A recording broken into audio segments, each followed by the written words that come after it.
Hey, my Liptons. I wanted to come in here and talk about Bridgeton.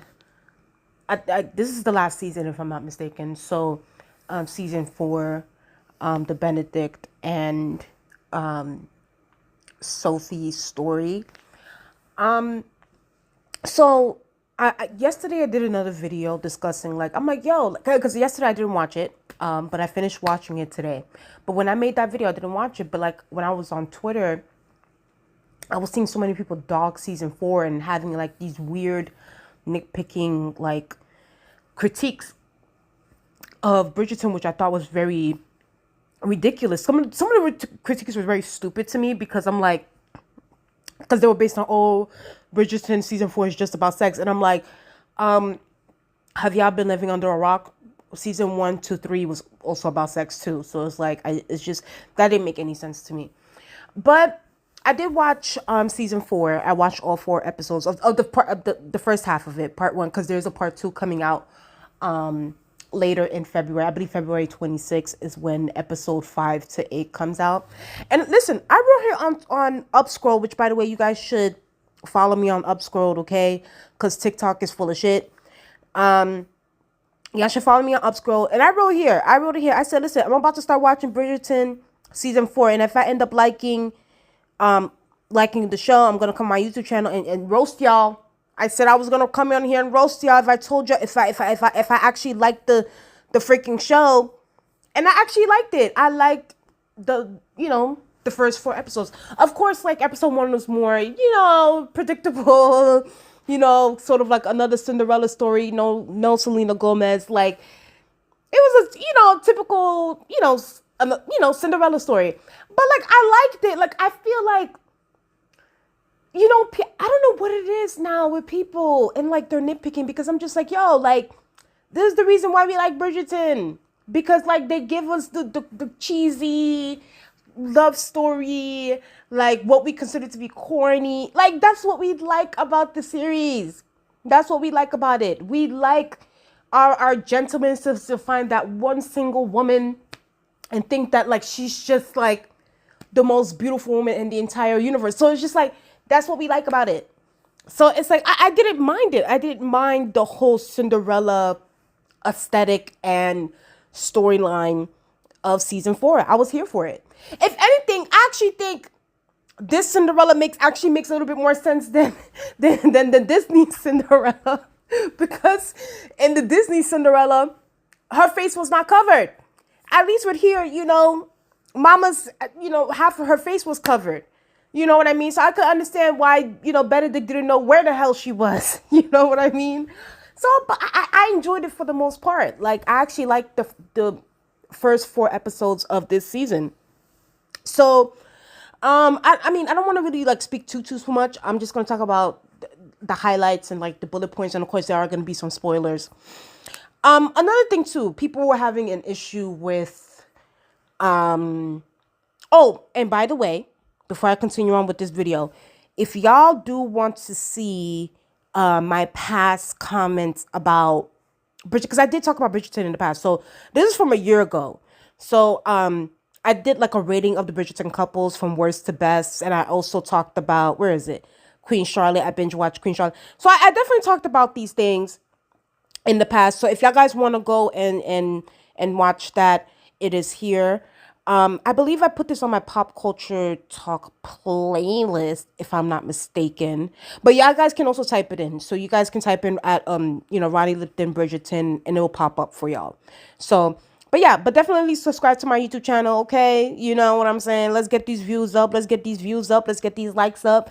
Please share my videos if y'all guys care. It helps with the algorithm. Please subscribe to the YouTube channel. But yeah, back to what I was talking about.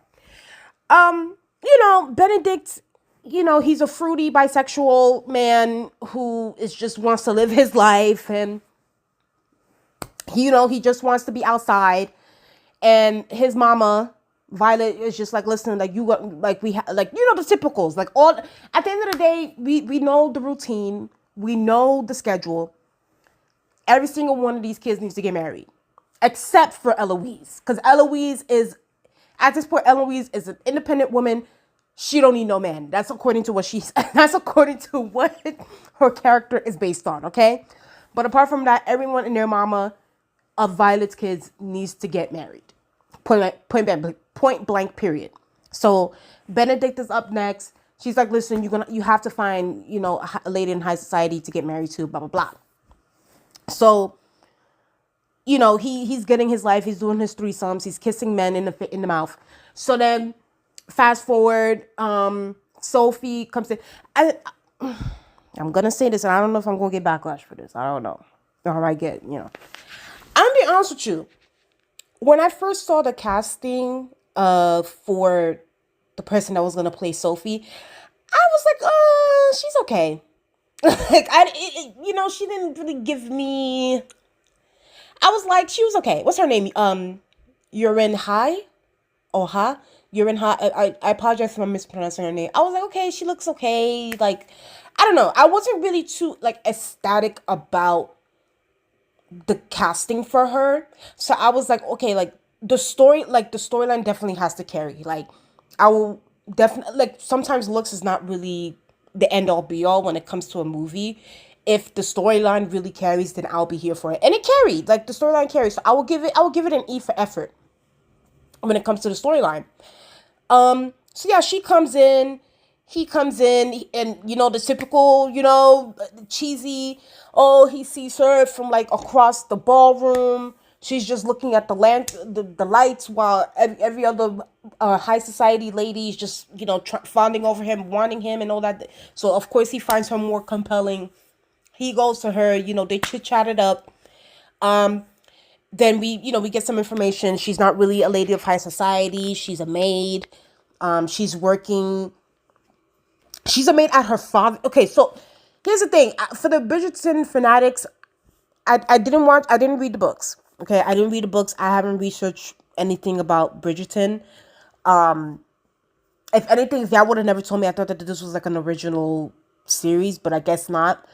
But so, because I'm confused. So is Sophie is she really an illegitimate child, or like are they just hiding? Because it's like I'm like, okay, like why would the dad call her his ward in front of his new wife, but yet he still wants to take care of her and all this. So I'm like, okay, like is she a bastard child or is she not? And it's like also obviously I think we're probably gonna get more information towards like the later half of the season whether Sophie's name was actually on the will, because evil stepmom along with like at least one of the evil stepdaughters, because the other one wasn't that bad, but yeah, like so she's basically typical Cinderella story, a maid for her evil stepmom and her daughters while her father passed away. So and the other maids in the kitchen, encourage Sophie to go to the ball, cover your face. It's a masquerade ball. No one's going to know it's you. Wear your stepmother's heels, wear a mask, all will be good. Her and Benedict, they chop it up. She can't dance. And basically they end the night with a kiss. And the running scene, I was like, oh my gosh, this is so... The part where she runs, she was like, oh, it's midnight. And I was like, okay, Bollywood, okay, Nollywood, okay, dramatics. When she went, she's like, I have to go. I must go. And he was like, wait. Listen, we all live for a cheesy dramatic, okay? The typical. So she ends up going, she's like, listen, I got to get back home before my stepmama. And then she ends up actually, because in the scene, all the people at the masquerade had to unmask. They all had to take their masks off by 12 a.m. And then, that's when Sophie had to head home before her stepmom. So she actually ended up like running into her stepmom by accident, but thank God she didn't see her, but we'll talk about that. So she heads out, she goes back, they all unmask, whatever. I'm gonna leave it at that as far as like with everything else that happens. I think you guys kind of have an idea about what's going to happen next.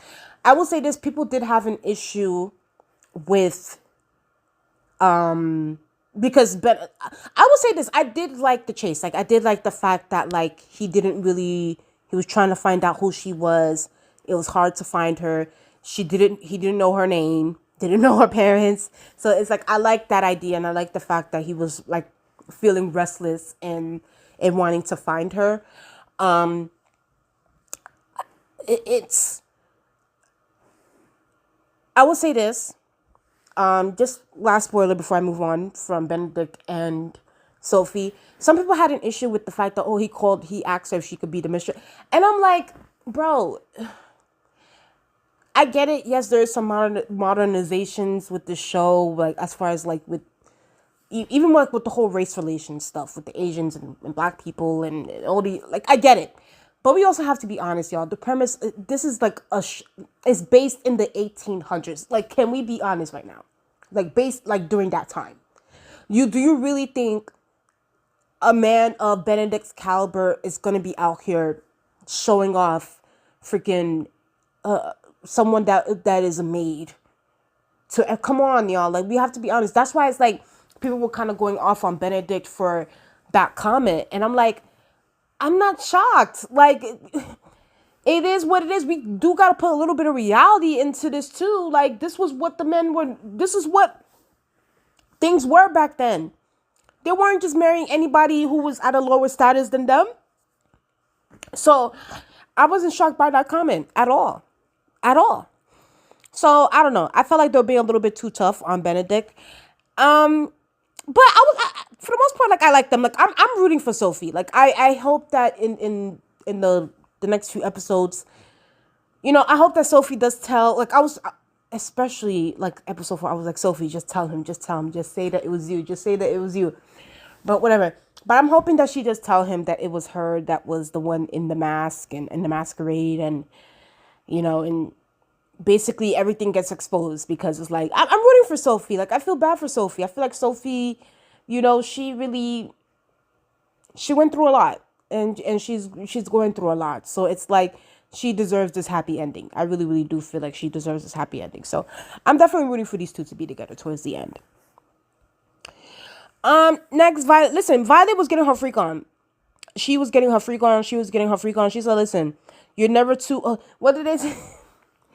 You're never too old to get some, okay? So she was like, listen, my husband passed away. It's been many, many years. I've been, just in my zone. I was like, you know what? Let me step out of my comfort zone a little bit and let's explore here. And she definitely explored. She definitely got her life, okay? Here's also another thing, too, that I was seeing on the internet that was kind of getting on my nerves. People had an issue with Violet's conversation with Francesca about the whole Pinnacle conversation. And I'm like, y'all, can we, because people were like, oh, like after the situation with, and then, even Violet even admitted it. She was like, she had a misstep with Daphne about, like, talking to her about sex and basically explaining that situation. And, can we be honest, especially like from one, obviously the historical context with that, but yeah, and especially me talking from someone from like an ethnic background, there are still families and cultures today in 2026 that still feel uncomfortable talking about sex with their children, me included. I grew up in a household where I couldn't even say vagina in my house. Like, literally, I got slapped across my face for saying the word vagina by my mother. So it's like, like this weird, like, oh my God, like, Violet should learn from that. And I'm like, bro, do I think that it should be like that? No. But we also have to be honest, like, overall society, we have to be honest. Overall, majority of society, they're uncomfortable with talking about sex. Especially with their kids, especially if you come from like an ethnic background specifically, they're not really too here for, like, they're very uncomfortable with talking about it. And on top of that, especially if you come from like a more conservative family, they're not going to introduce their children to sex, especially until they walk down the aisle. Then it's just like they just kind of throw you to the wolves and be like, okay, now you handle it from here. But it's like they don't give you no tips, so it's like that still happens today. So it's like, in a way, it's like I'm not angry. I mean, I'm not angry at Violet for not, because like I said before, Violet is still stepping out of her comfort zone when it comes to talking to her children about these kinds of things. Like Daphne was the first. And it's like the fact that the fact that Violet even gave her cute little analogies with Francesca when Francesca came to her about the whole pinnacle conversation, even that was a baby step to me. So it's like, I don't know, like I'm not gonna fault Violet because that's probably how she was raised too. So it's like, I get it, we do have to like break the cycle of like trying to, norms and that sort of thing with certain things. But I don't know. I'm not going to be too hard on Violet when it comes to that situation, because I feel like, one, historical context, like it's just women are not going to be out here talking like that, like it just willy-nilly, especially with their daughters, because they want their daughters to be pure and all these, like, so it's like we can't be using 2026, like I said before in my last video yesterday. We're using 2026 standards for like the 1800s. Like, please, y'all, like, this is not a thing. Like, I get it. Like, we're more woke now, but they weren't woke back then. Okay, they weren't. And honestly, truly, there are still some people that are not woke now in 2026. Okay, so let's give Violet a break. Okay, it's just, is it fair? No, but society is society. So, but yeah, Francesca, I don't have Francesca's picture here, but Francesca is also going to, and it's like, I feel her, she doesn't really know her body yet. She's trying to like explore and see what she likes, and trying to figure out, what's going to get her to her pinnacle. So, I mean, the husband kind of saw through that a little bit when she was really, oh my God, that scene, I was like, oh my God, Francesca, please. So, but yeah, I mean, it is what it is. I feel like I'm not going to go too hard on these women, like on Violet or Francesca. I'm going to give them their time to kind of do their thing. Listen, Charlotte was getting on my nerves. These first few episodes. She was getting on my nerves. And the thing is, I really love Charlotte. Like I said before, like I love Charlotte, but she was getting on my nerves. Because I feel like, listen, I get it. Especially like, if y'all watch the Queen Charlotte series, the prequel, I get it. Especially everything that, with George, his mental illness, like, now, like she's very, very codependent on Agatha. She's very codependent on Agatha. At this point, it's almost like she can't live without her. And it's like, she doesn't have George for that to be her confidant, because of his, his mental decline and everything that he's going through, that he might die any moment, which I completely understand that. But Charlotte needs to understand that, like, Agatha also has her own, like, she has her own life. Like, mind you, like, Agatha was even telling her, like, Charlotte, like, I haven't even been to my home country, like, since I was, like, what, 4 years old? I've been here. I've been standing by you through thick and thin for decades. Through everything. Mind you, Agatha was the one that taught Charlotte how to... about sex, about everything. If you guys go back and watch the Queen Charlotte series, you guys will know what I'm talking about. So Agatha's been through, like, it gave her advice. I get it. Agatha is Charlotte's, like in a way, it's almost like her soul sister.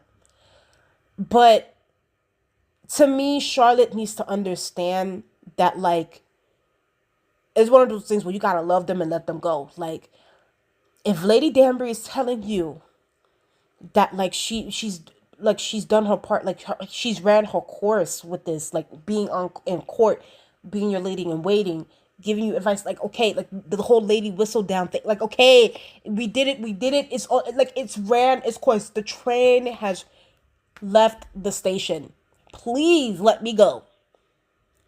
And Charlotte was like, listen, Queen Charlotte was like, absolutely not. You're not going nowhere. And I was like, girl, Queen Charlotte was like, you're not going nowhere. You, yeah, you're my friend, but at the end of the day, number one, you're my subject. You ain't going. And here's the thing, though. But here's where I gotta also clock Agatha. At the end of the day, with these high society, monarchs, these quote unquote leaders, they're always I get it. They call you your friend and all those different things, but at the end of the day, you are still a subject to them. Point blank. Period. Point blank. Period. You like it's just you're still a subject. At the end of the day, that is still your queen. That is still your monarch. So you'll never be on that level where you can kind of be like take a stand and really try. No, it's not gonna work like that. So, in a way too, it's like Charlotte was also telling Lady Danbury to stay in her position, like stay in your lane. But the thing is, Charlotte also she recognized where she went wrong in that because she also I guess because someone did talk about this on X where like Charlotte could have probably had that flashback to when George was like back in the series where George was like I don't have to tell you anything. I decided I'm your king. It kind of gave that tease. Like it kind of gave Charlotte doing the same thing to Lady Danbury, and Charlotte understood how that made her felt when George did that to her. So that's why Charlotte ended up apologizing to Agatha, but which I appreciated. But overall, Charlotte was getting on my nerves this whole season. Like even with the way, like with the whole Lady Whistledown thing, it's like, child, I wish therapy existed during this time.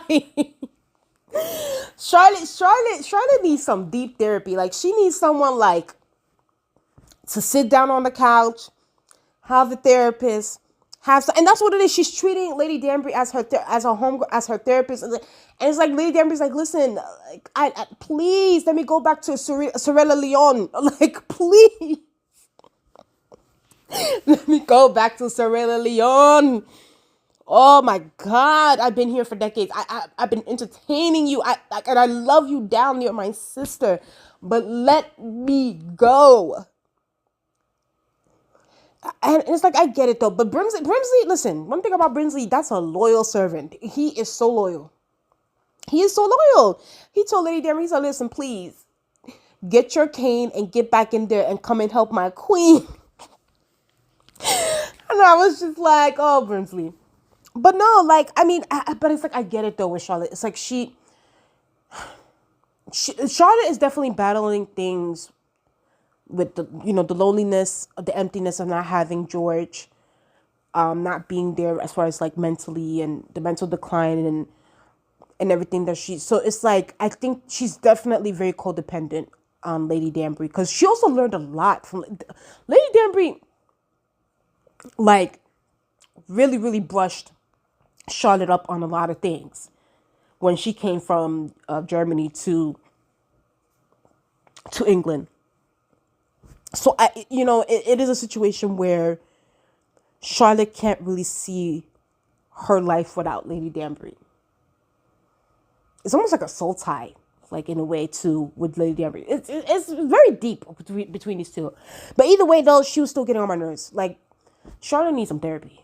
Like she needs some therapy. Like she needs to go talk to somebody or whatever. But I mean, she does distract herself with these like gossips and the Lady Whistledowns and all this crap. So either way, overall, is that all?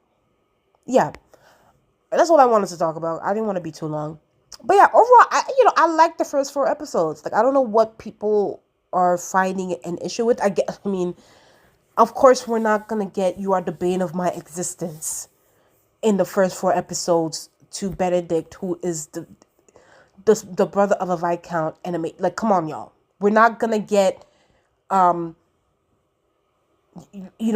did I will burn for you. Like, we're not gonna get those quotes right now in the first 4 episodes, please.